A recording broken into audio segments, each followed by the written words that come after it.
Hai, untuk tutorial kali ini saya ingin menunjukkan cara bagaimana membuat melodi lagu Happy Birthday menggunakan mBlock. Pertama, anda perlu sambung wayar basa pada pin 13S dan G pada Blockduino Kit.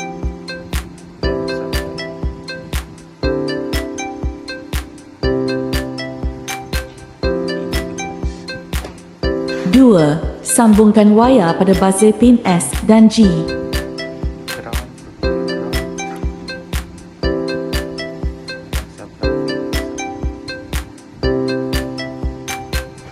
Tiga, sambungkan wayar USB pada Arduino.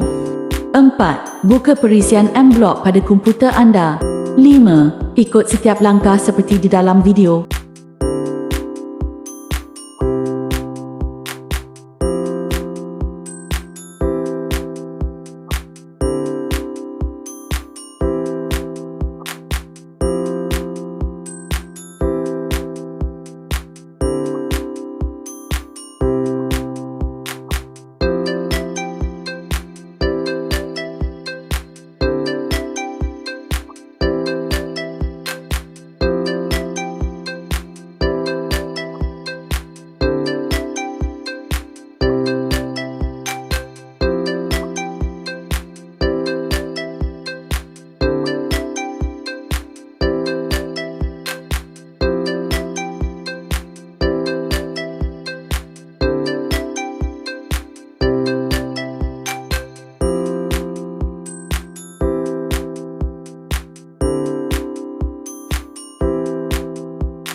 Sudah siap melodi happy birthday?